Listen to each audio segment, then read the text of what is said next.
So already so everyone knows about Frankenstein. Either you've seen a film adaptation, read the book, or gotten an understanding of it through cultural osmosis. And let's go ahead and get it out of the way. Yes, the monster is not Frankenstein. Frankenstein was the idiot university student who ditched classes to build a person because he was just extra as fuck. Pretty sure he wasn't actually a doctor, even though there's some things that call him, like, Dr. Frankenstein. No, he was just a stupid undergrad. Point is, you generally know who or what the Frankenstein monster is, or the general thrust of the story. Boiled down, dude tries to build a person and invoke them with life to spite God or nature, or he's bored, or, insert reason here. Succeeds, and now we have a monster. For clarification, I'm going to refer to the monster as Frankenstein, shut up, and the creator as Victor. The original story was written by Mary Shelley in the early 1800s. The framing of the story is not actually important and never really makes it into adaptations, but I'm going to summarize it here anyway because I think the narrative layering is cool. So there's this captain of a ship in the North Pole, and he's communicating with his sister via letters. He and his crew pick up this guy dying of hypothermia, and the captain recounts the story told to him by this man. This man is actually Victor, who is chasing his monstrous creation through the frozen wasteland of the North Pole. In Victor's recounting, he actually meets and talks to Frankenstein, who recounts his own story, so we hear Frankenstein's story through his narration to Victor, who is narrating to the captain, who is narrating all this in a letter to his sister. It's just mindfucky and weird and cool. Victor narrates his life and childhood, love of science and outdated theories, his falling in love with his adopted sister, and his mother's death due to scarlet fever, which eventually spurs his fascination with conquering death. This is where the person-building thing comes in. He builds a human being of massive proportions because the human body is small and fiddly and it's hard, and if he scales it up to 8 feet tall, everything will be bigger and easier to work with. Because that's how it works.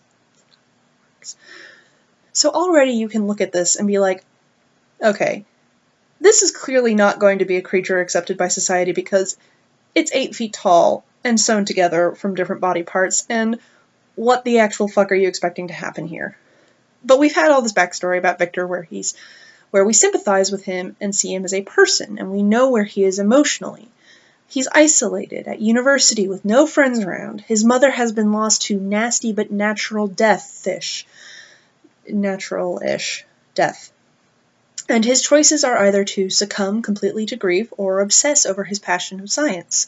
So as the audience, we're left here like, I know where you're coming from and why this might seem like a good idea, but this is doomed to fail and I cannot stop you. In quite a few adaptations, I've noticed a trend of, one lightning and two of Victor celebrating his success. He's exuberant that he succeeded and that his monster is alive. In the book, it's sort of like, fuck yeah, I did it, I made life, look at my beautiful, this is not at all what I wanted and I have made a terrible mistake. And he runs. He sees the horror of his creation, who is very obviously monstrous and inhuman with yellow eyes and skin that's just stretched over muscles and tendons and veins, and he runs away. The creature actually tries to reach out to him, but Victor is so horrified at what he's done that he abandons it. Many adaptations make Frankenstein as this giant zombie who can only walk in big clumping steps and isn't very eloquent, which is all probably a holdover from the first film adaptation of it, but that aside, a lot of time he's seen as a zombie, but that's unfair. Zombies are the living dead, corpses that move and have no instincts other than to feed, and that's about it. They are a personification of death, and in some ways more horrifying than the Grim Reaper kind of death, because they are a death we've already had to face. They are loved ones, people we knew and lost and grieved for and learned to move on from. They devour everything and everyone and spread their disease, spread the inevitability of death. They are the aggressive reminder that we will all join one another in the grave. Frankenstein is not that. Frankenstein is life. In the book, when Victor rejects Frankenstein, Frankenstein is left alone and scared and confused in the world. A world he doesn't yet know has no place for him. He is a child, but not one we would ever accept. His birth came through stolen pieces and parts of other people. In grieving his mother, Victor emulated something unique to the human female form in creating new life. But he, simply put, fucked it up. Frankenstein has a huge, powerful body and the mind of a small child.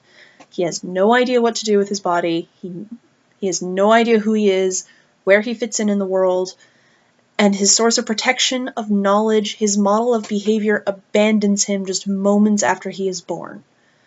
Frankenstein, in the telling of his story, spends his life desperately seeking acceptance. He lives in the wilds because everyone has terrified him, but he stays near civilization because he doesn't want to be alone. He teaches himself to read and speak. He watches a family in secret and helps them by secretly bringing them firewood, like a firewood fairy. When he tries to reveal himself to them, even knowing how horrifying he is to look at, only the blind father accepts him. The rest run away from him, and he burns down their home in a fit of rage. He eventually seeks Victor out again and demands him to make another creature just so he won't be alone. He promises to take his mate far away from civilization and never bother anyone again, because he just wants someone who won't hate and revile him, someone who is like him. He's almost the anti-zombie. He is not an inevitable fate or one of many. He is unique and unnatural and alone. He doesn't have the ability to make more of his own kind, and Victor destroys his other opportunity at that when he destroys the female counterpart Frankenstein wanted. Now, Victor does this due to premonitions he has. He worries that the female creature, let's call her the bride, will reject Frankenstein, or she'll be eviler than him, or they'll create a race of super evil babies and overcome the world and rule it forever and ever and ever. That kind of stuff. So he destroys the bride and all of his research, even though Frankenstein has threatened Victor and his family. Here is where Frankenstein becomes a little less sympathetic. He goes around murdering everyone Victor loves, including his friend and his wife Elizabeth, and he drives Victor mad, and thus Victor chases him to the ends of the earth. So, why is this considered a classic?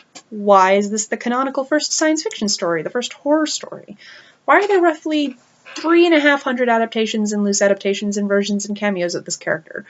And for my interest specifically, that is horror, what about it is so horror?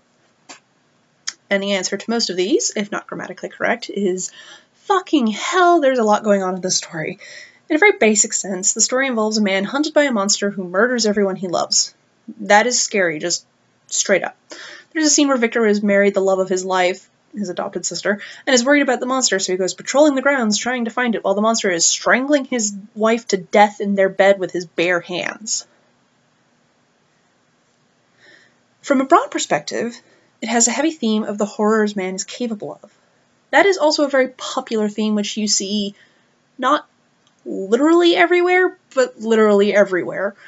From the Nazgul in Lord of the Rings, who were once men with such a thirst for power that they let themselves be twisted into these monstrous wraiths of desire, to the Death Star in Star Wars, which can just obliterate entire planets with just a button press.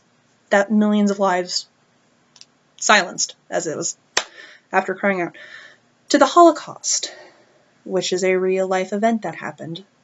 Humans and the atrocities we're capable of is a constant of our lives and our stories, from an individual level to a cultural one.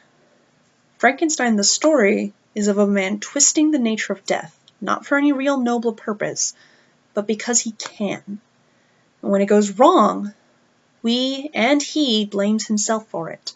He created this monster, and anything it does is on his shoulders because he did what he knew was wrong.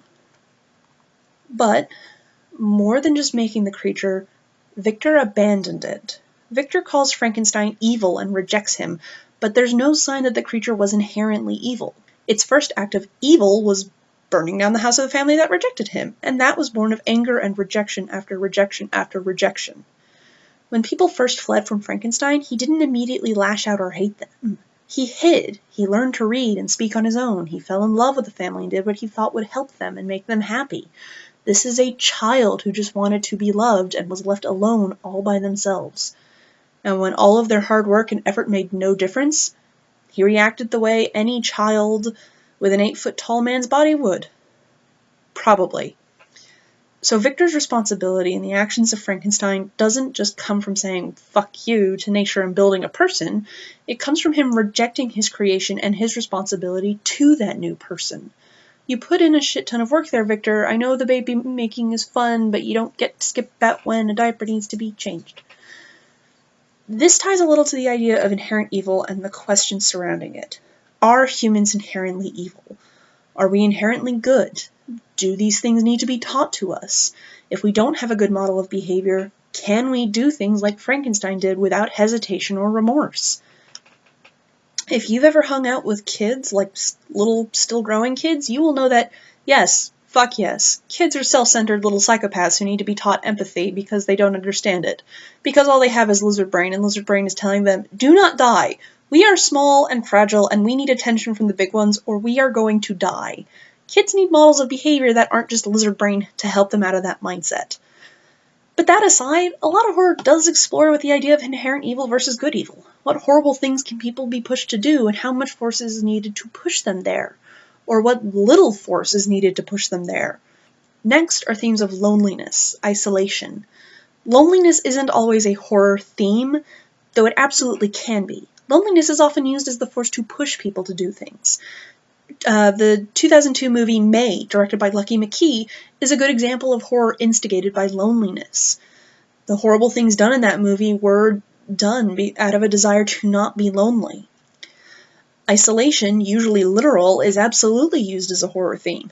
Most horror is reliant on isolation because humans don't like being isolated. Also, it answers questions like, why doesn't this protagonist call their friends, or their family, or the police, or literally run down the street screaming, help me, there's a murderer in my house, because they are isolated. Humans are social creatures, and we like packs. Isolation isn't natural, and isolation is dangerous. The loneliness Frankenstein faces is what motivates him. It motivates him in seeking out companionship and acceptance, and eventually motivates his rage and anger against Victor, who made him and immediately isolated him. It is also his weapon against Victor. He could kill Victor if he wanted to, destroy his life's work, ruin his name and reputation, but instead he isolates Victor. He kills his brother, frames his nanny for the murder, kills his friend, and kills his wife. He attacks Victor with the worst thing he can think of, being alone. And that isolation, that loneliness and loss, drives Victor mad. But this ties back to the theme of the horror man can do when pushed, because in the end, Victor dies. He follows Frankenstein into the wilderness, trying to chase down his own literal demon, and dies, after relating all of this complicated story to a captain, from cold and exposure, the aspect of nature we tend to equate with isolation. Frankenstein then comes and mourns Victor. He mourns him because in the end, Victor was all he had. Victor was the only one who ever talked to Frankenstein for any length of time. He was the only company Frankenstein had. He was the one who made Frankenstein, who gave him life. He is father and mother of Frankenstein, and Frankenstein killed him.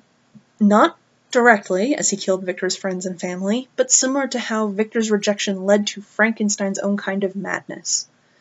Victor was the only one Frankenstein had any sort of connection to, even if it was a horrible, unhealthy connection of, you made me this way, and when I do horrible things you feel something for me, even if it's just guilt and anger, it's still a personal feeling to you. And there's often an ugly part of humans that enjoy that. We still consider that a kind of connection, awful as it is.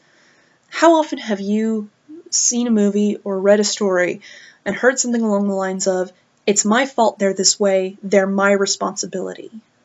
At the end of the story now, Frankenstein has no one. He has no connection, no hope of connection.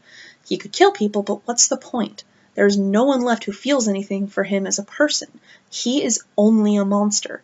So, when faced with the horror and the consequences of his own actions, he vows to kill himself, drifts away on an ice raft alone, and disappears, never to be seen again. His own actions have guaranteed what he feared the most. And that is the final theme. So often we are motivated by things not that we want, but that we want to avoid. Sometimes these are minor, sometimes they are major. We don't want to become like our parents, so we act as antithetical to them as we can. We don't want to be poor, so we try to make as much money as we can. We don't want to be sick, so we obsess about healthy living. And sometimes in doing those things, we end up as what we were most afraid of. Frankenstein was so afraid of being alone that he taught himself to read and write. He brought a family firewood. He tried to kidnap a child for company. He threatened Victor into making him a mate. He drove his creator mad. He left Victor alive to chase him and at least give him some interaction. And in the end, he was left with nothing but the prospect of death. No one to share it with. No idea if he was enough of a person to make it into heaven. Just the looming prospect of ending his own unnatural, misshapen, and monstrous life. Alone, cold, and unloved. Everything he did, everything he tried, ended up meaning nothing. What he was afraid of was inevitable. And that's horrifying. That is horror. Not really the fun, scary monster horror, more the oppressive, constant looming horror of our lives. We are afraid of that happening to us. And to me, this offers some catharsis as much as it can be depressing. It gives us a safe distance to acknowledge these fears and talk about them. It gives us a focus to talk about. It gives us, at the basis level, a sense of, at least this isn't happening to me. And if Mary Shelley's Frankenstein wasn't the first to do this, and I'm absolutely sure it was not, it is at least very well done, and it is supposedly our earliest recorded story of it. There are so many compelling ideas and imagery in the story. It's absolutely earned its place as a foundation of horror as we know it today. There's a lot more to talk about. There's, male virility and the mother-father thing and the gender politics of nature. And there's also my computer dying. But this is already kind of long, and I said what I want to as far as the starter goes. Since there are a lot of themes in this that echo through other horror stories, so I'm going to leave this here and see you next time in whatever video that looks like.